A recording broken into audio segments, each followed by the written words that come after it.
Welcome to the Married in Real Estate Show. My name is Josue Soto, Rebecca Soto. Here you'll learn from power couples like Tina and Kevin Caul from North Carolina. Right. Awesome. Welcome, guys. We're so excited to have you with us. How are you today?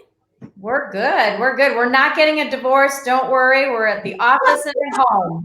Yeah, we're just in two different places. We're not cozied up like you two. I love this setup that we have going on today. And so you guys are working in two different places. I love it. And Kevin, I'm loving that logo in the back. Represent. Donning that. I love it. So guys, you guys are out of North Carolina. What part exactly? We're out of Raleigh, North Carolina. So the Raleigh-Durham area. Mm-hmm. Raleigh area. And you guys work as a team. You are on pace for 350 transactions this year and totaling about 125 to 135 plus or minus, who's counting, millions. Yeah. Wow, this is awesome. You have 13 agents, 6 admins, including your managers. But how many do you have in your total organization? Organization just for call group? I guess downline, I guess the whole thing. Oh, the whole thing. So we have, so call group, I think, do we have 6 admin? I feel like we have two, oh yeah, I guess including leadership, yeah. So our team at EXP, we have a total of 380 total organization, 380 agents in 11 states. And how long have you been with EXP already? 17 months. 17 months. That's awesome. That is some huge, massive growth in such a short time. That's pretty amazing. How do you do it? What roles do you guys play? Well, I mean, our roles have changed as we've gone along. So the reason, we moved over is to try to figure out, after 20 years in the business, I don't want to say I wasn't having fun, but the passion of going on appointments was lost. And I'm sure we can all agree, at some point you go, okay, I just want to be home with my family. I don't want to be on this 24/7. I went into real estate to not have bosses, and then I'd have 10 or 15 at a time. And the hardest thing was every boss had a different personality. So it was hard to keep up with the personality. So we joined EXP to give our agents a different future, to give us a different future. And we've had fun. So my role is still team leader of call group, and then team leader of a group called Freedom Builders. So, and every agent at EXP, if they start to get big as far as their organization, they kind of rename it and give it like a team name. So we're part of the national Honey Badger group, and then also the local Freedom Builders group, which is kind of fun. So I love it. That's how we know each other. We're also part of that Honey Badger group. Yeah. And that group, we are also part of the Alliance. Yeah, Alliance. Our own group, which is the Soto Legacy Group, which That's is pretty cool. You see how the organization just keeps going and Keeps growing. keeps growing. Right? It's fun. So, and then, so I do that. And then we've got an operations manager that actually runs the Freedom Builders group, because it really truly turned into a business faster than we knew. We were like, how do we keep all these people together and engaged and having fun and growing? And then Kevin does all of the back end systems, all the number stuff, all the stuff I hate. He does all that. All the marketing, those great videos. I don't know if you've seen those videos that we've created. He creates those for EXP, which is great. Oh, they're pretty awesome. I putz around the office, and if somebody needs something done, they come to me and I handle it. We call him the eye candy. He's just the eye candy. Oh, please. Yeah. I just putz around. So let's take it back. Let's take it back to, how did you guys get started in real estate? How did you meet? Well, do you want to start? You start with this one. Okay, so we met when we were 16 and 17. Tina was a young 16-year-old. We randomly met in a parking lot at a 7-Eleven. She was on the payphone. I told her, you're going to be my wife, basically. And just like that. And so that's kind of how it all happened. The second conversation that we talked about marriage, not the first one. Okay. I knew she was going to be my wife. She just didn't. Oh, She didn't I know. love it. I love it. It was like love at first sight then. Well, absolutely. And so, yeah, so we had been together for since we were really, really young, and we actually bought our first place at 19 years old, Tina? Yeah. Oh, We bought our first place together, sold that when we were 20, and the agent we were looking at homes with, Tina actually found the next house that we bought, and she said, you'd make a great agent. And so next thing that lady paid for Tina to get licensed, and that was what, 2001? Yeah, 2001. I was in college. I wanted to be a therapist, but I wasn't in love with anything. I was kind of lost, going, what am I going to go do? And then when I kind of saw what therapists made, or psychiatrists, I was like, there's not a lot of money there. So I always did love architecture and houses and decorating, and so it just was a perfect fit. And I think I sold like 30 homes our first year or whatever it was, and never looked back. So yeah. It's really awesome. I love it. And I love how someone can just plug that thought in your mind and invest a little bit in someone. And you've made a whole beautiful career in it, and just took that one person sparking that interest, in which is a little bit of what we experienced as well, because I had taken real estate when I was younger. The class failed the test, and I was too young, honestly, and I just wasn't focused. I ended up in dentistry instead, and that is where I eventually meet Josh, and I do detail that in our book, Married in Real Estate. But it took one of my friends telling me, Rebecca, if you work real estate the way you're working this business here, and I was doing something else at the time, she says, you would be really good if you follow up with your clients, you're on top of every last detail, trying to give them the best service. And I thought, wow, why didn't I think of that? And so made us get back into that. And so now it's been 14 years for us as well. So you guys have been 20 years, or Tina, you've been 20 years. Yep. Kevin, 12 years in the industry. Yeah, we at one point, so it started back in Michigan. We both grew up around Detroit, and we just got tired of the winters. It was too much. So in about 2008, we made a plan that by 2009, we would move, down south somewhere, and we happened to pick North Carolina. So that being the case, I actually got licensed that year in Michigan, started in real estate with her, so that when we made the move, I was kind of ready to hit the ground running with her. And that's kind of what happened. We moved down here in 2009 and started up. I was trying to save him from his job, because, the reality was he was not happy in his job. He was gone all the time, from 7 a.m. to 7 p.m. Those were his early nights. And then 7 a.m. to 9 p.m. Those were his late nights. Now, we did get weekends off, but then being a realtor, I was gone on the weekends. So we were like two shifts. Each other. Yeah. And here we are, like 27. What was he doing before? Yeah. He was finance manager at a car dealership, and then he actually traveled for a few years setting up special finance departments for dealerships. And so it's like, between my real estate and his sales career, we just didn't have family life. But, when you think about it, you're 28 years old, you're both, you're making $300,000 combined. That was a lot of money. And the funny thing is, for us, it's like money never drove us. It was like, let's just move and let's go build a bigger life. Let's go live somewhere, warmer. And so we didn't care so much about the money. And our parents thought we lost our minds. I mean, they were mad, right? I mean, my mom was mad. Like, how could you guys give up the successful business that you guys have built to just go start over? The fear set in for them. I don't know, but we weren't afraid. We were just ready to make a change and landed here, and then knew not a soul. But the big thing of the puzzle was I had found a coaching company that taught me how to pick up the phone and call expireds and FSBOs. When we learned that craft, we were like, we could do this anywhere, really. We could call anywhere. And so that's really what Kevin and I did when we first moved here. Well, he actually did it before me, because I was too afraid at that time. And he was our rock that said, well, I better pick up the phone and make these calls. So somebody's got to do it. I love it. And you guys have grown massively. And so what has been probably one of your greatest challenges with that growth? I think every year for me was a different challenge as far as from a growth perspective. I mean, when you're a brand new agent, you're like, I just need to learn how to sell homes. Our first few years in Raleigh, it was how do we know where we live and the streets and the pricing. So those were the first challenges. Once we got the business, it was just me, him, and an assistant. I got it up to 130 transactions with me personally, and I was done. It was like, this is too much.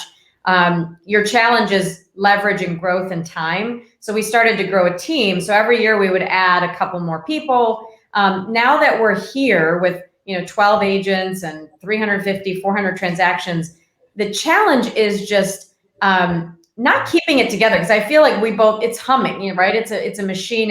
It's getting myself out of the production and still feeling comfortable doing that, right? Because it's hard to give up your passion.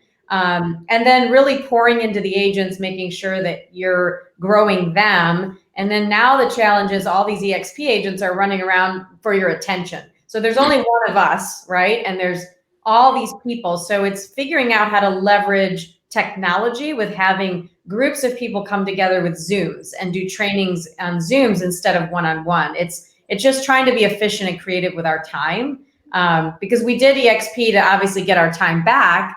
Now I feel like we're working more, but on a passion project versus, like another 2 years of a passion project where it's reignited the flame that was lost, because we're having more fun as we're working the same amount of hours.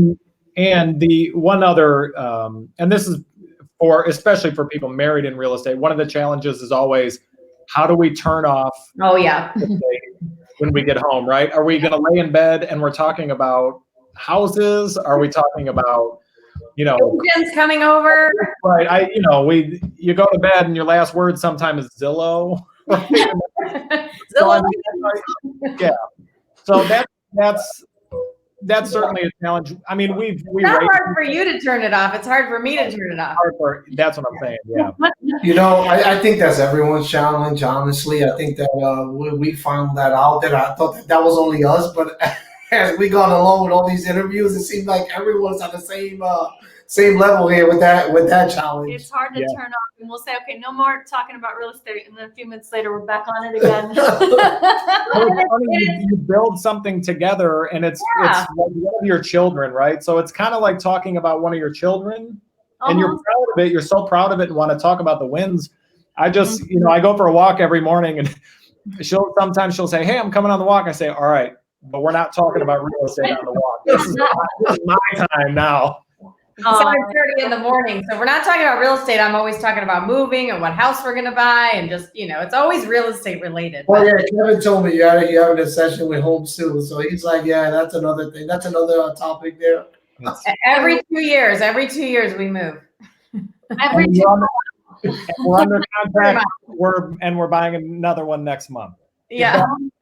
And we weren't based on the walk that we took a week ago, we weren't moving. And then the next walk, we were moving again. Oh my gosh. That's pretty awesome. I think Josh and I, we're still in the first house that we bought. It's a really nice house, but it's been 19 years. Wow. I don't know that I could do that. No, I think for the most part, it's been a really great house that's had comfortable space, comfortable location. And so, I don't know, time flew. I think what it was is that, the kids had their own room, so they kind of grew up there. So they were comfortable, so we were comfortable. Yeah. But it's to the point, we were really seriously considering downsizing, but also moving to a small, probably. I don't know what he means by downsizing. Yeah, you don't know. We just downsized. We went from 5,200 square feet to 4,600. See? Yeah. That's what I'm like. I'm thinking like 400 or 500 square feet small. Yeah. Just baby steps. We're not dead yet. I mean, we're not going to. I can't. When I was showing her 2,000, she just walked out the door. She was like, "Oh no, don't do that, Trish. This is way too small for me." That's right. No, and it really just has to do with, I do live in my house. I use most of the spaces. There might be one or two spaces that don't get used, but I do. I'm in all my rooms. And so I can't imagine, having to deal with less space. I want the space. This is what I say to Tina all the time. It's not embarrassing, but there's 3 of us in the house.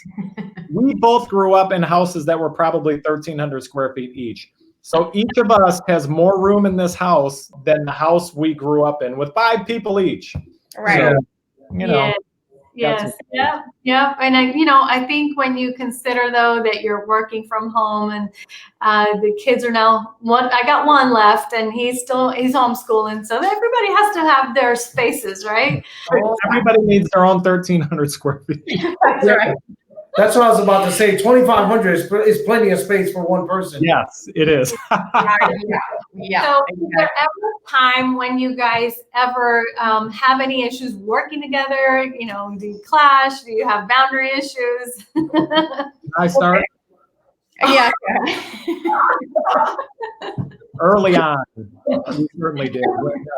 When we first moved here, and Tina's right. She was there was some block in her that she didn't want to get on the phones, didn't want to do the things. So I did.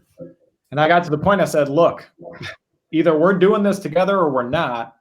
And, so we've had those conversations with each other to kind of get each other moving. And the flip side is when she really started doing that, then I would slack a little bit. So we had to get on each other really early on. And I do remember one conversation. I go, look, we're not each other's bosses.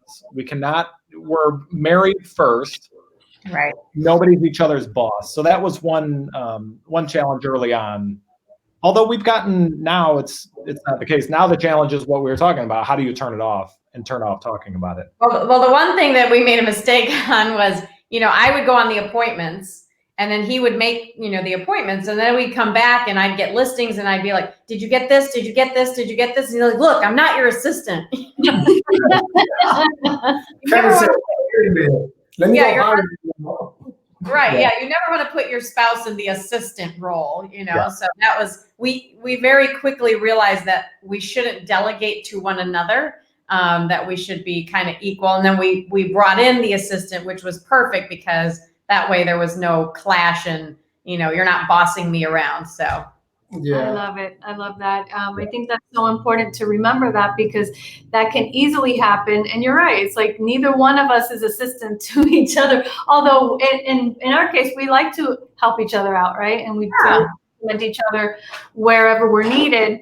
But that could be a tricky. Yeah. And what I find too is mentally, in this business, it's so up and down, right? You've got good months, good weeks, good days, bad days. And it's like, it always seems like we're opposite. When I'm like on cloud 9, he's like in a funk. Oh, Michael, you're on camera. He's like, woo.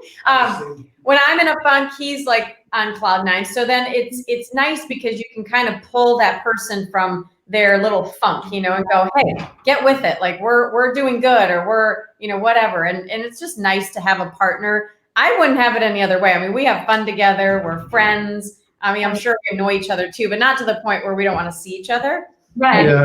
It's like I just think it's fun. I have a lot of fun. Well, there are moments like yesterday we're getting ready in the morning and I don't know what we were even talking about, just team structure and all of these things. And she's having issues with one thing. I'm having issues with another. I said, Tina, we're like the number 3 team in the country or in the area. We're going to sell 350 homes this year. We're not like some, we were almost talking about it like we're this half-ass team. Like we're a real legit.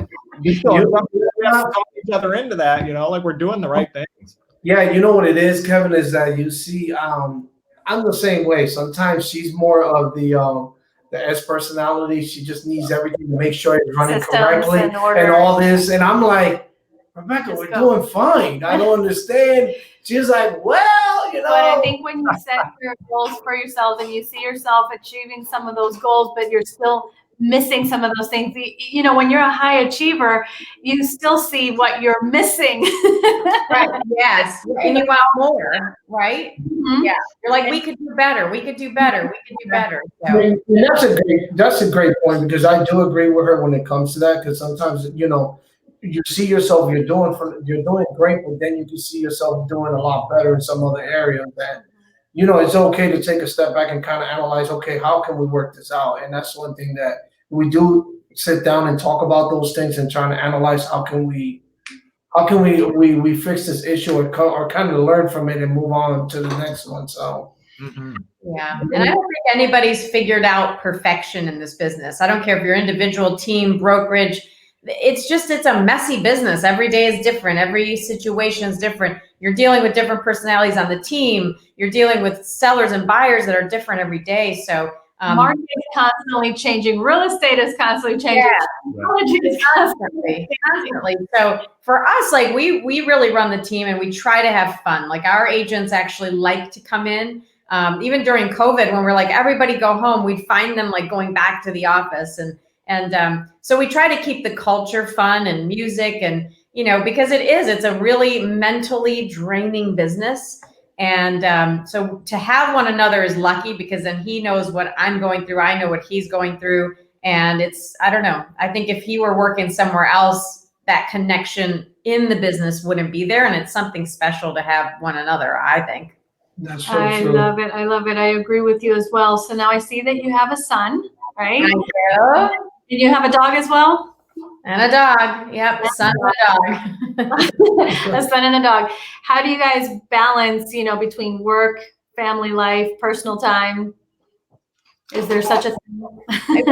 The beauty of it was, when we moved down here, it was to get Kevin away from a 60-hour work week and to have one of us always be present. I grew up in a family where, unfortunately, my parents couldn't come to my games, my soccer games, my volleyball games, because they were always working. And so I missed out on that. And I always said, I want to have one of us or both of us at every single game for Michael. And so the goal was if I were out on listing appointments or whatever, he could pick him up every day at 2 o'clock. So luckily, because real estate was flexible for me too, I could be at 95% of everything. But yeah, we just wanted to be present for our son and have an adult in his life every day. And that's something special too. Right, Michael? He's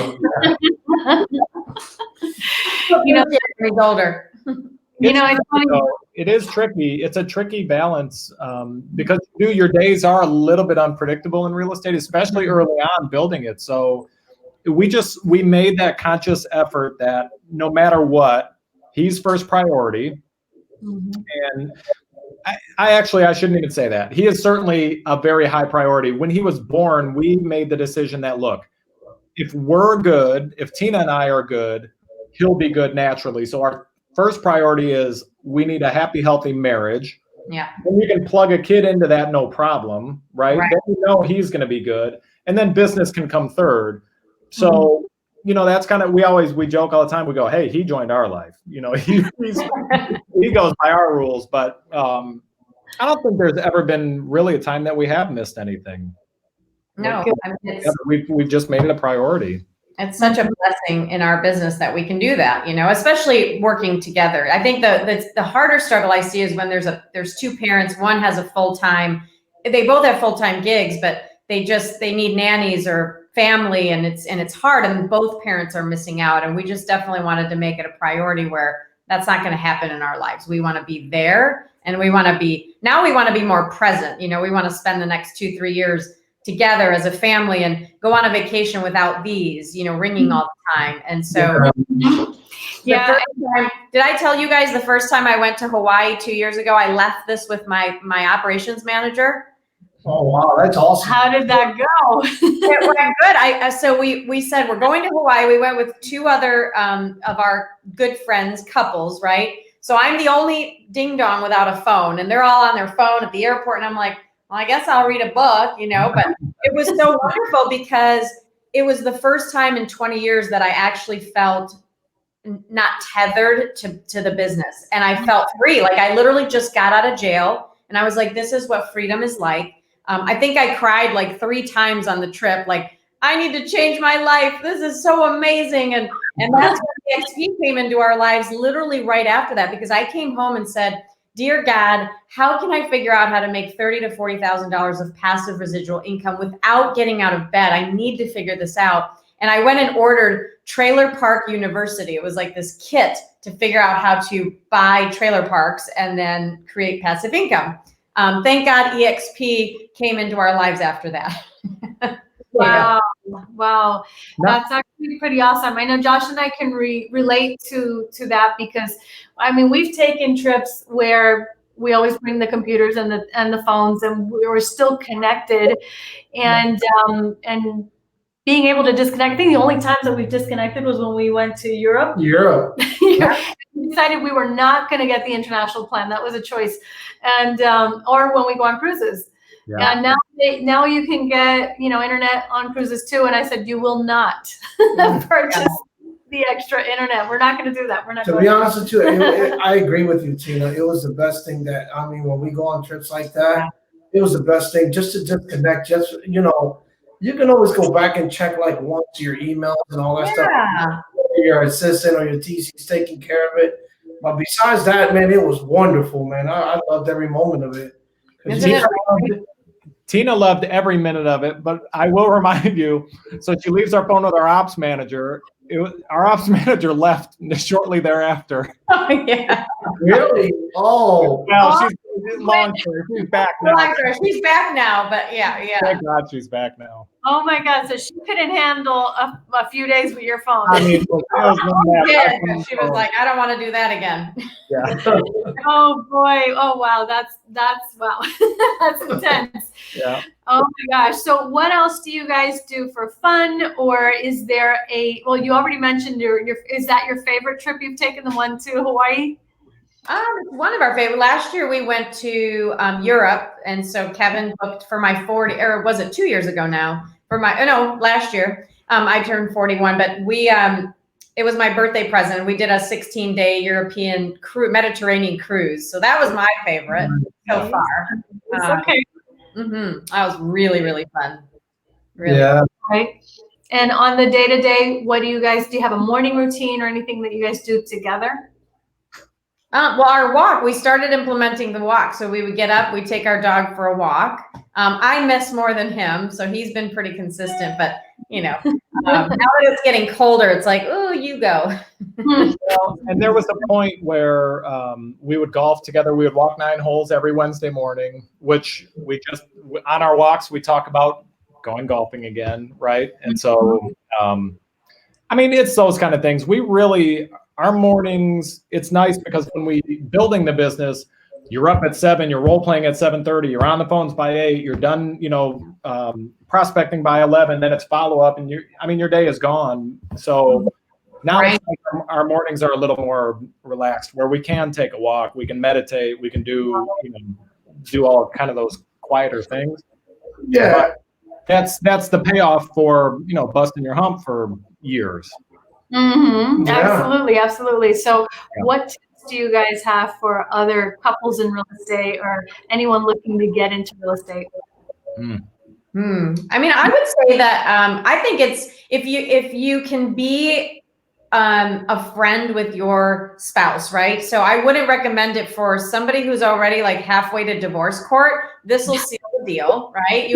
I think you have to have a strong commitment to one another. I was talking to a friend today and she said, marriage is hard. And I said, well, it's hard, but it all depends on, how you look at it. And so I always think to myself, I try to check myself and go, am I being like the greatest partner right now? Am I bringing this problem because I want Kevin to change to my ways, or is this really a problem? It's kind of self-checking, because a lot of problems could go away if one person didn't have the issue, So I don't know. I think you have to be a really strong couple to work as in an intense environment as we do. And since we pretty much have grown up together half our lives, it just organically happened and it works. But yeah, I think you have to take time to go on dates and have fun and laugh and try to turn it off as best as possible. I don't know, Kevin, what do you think? Well, I think our personalities certainly work for it, right? Tina's way more of a driver than I am. When we do our DISC assessment, my I, S, and C are all pretty steady at about 75. And, but the driver is at like 4 or something. where Tina's, it's way higher. So our personalities certainly balance each other. I don't know that 2 drivers or real high drivers would operate very well without butting heads a lot. Yeah. I think at some point in the relationship, and I figured it out pretty early on, is there is one person that's better at being an agent, right? And Tina's just flat out a better agent. And so, you know, you have to step back. Even as a guy, it's hard to do, right? You want to be the breadwinner and you want to do all those things in the house. But sometimes you go, look, we're a team. If this is the way the team operates better, and that's by you going out and hunting and killing and bringing it back to me and I'll skin it, well, so be it. So, you know, to just kind of take that, figure out who's the leader, and then the other person does have to step back a touch and say, look, it's your show. I'm on the ride with you, but I'm certainly going to put in my 2 cents. This is his master plan to get me out on appointments at 7 o'clock at night while he was home watching, you know, TV or whatever he was doing. Definitely not watching it. Yeah, exactly. I love it, guys. Thank you so much for sharing with us today. And I know you mentioned you didn't have any podcasts or any books or anything like that, but I do know, Kevin, that you do have that 12-mile podcast. Occasionally on Friday nights, I get together with my buddies and we do a show. So That's 10 o'clock on Facebook. Yeah, it's I lots of love it. I love it. Takes me way back. You guys go and you hit up. You don't look old enough to be listening to half the songs you guys put on there, but I definitely enjoy them all. Look at the gray in the beard. We're doing No Shave November around the office, so my grays are starting to show a little bit. Yeah. I love it. Thank you for sharing so much with us. Guys, have a wonderful day. And for anyone, for those of you who are watching, this is Tina and Kevin Caul out of North Carolina, and you are watching Married in Real Estate. Have a wonderful. By the way, congrats on the book. Yes, I can't wait to read it. Awesome. Yeah, I'm so happy for you guys. We appreciate that. We appreciate that. And anyone who would like to get a copy, you can go to marriedinrealestate.com. Get it. It's worth the read. That's right. Thank you, guys. Bye.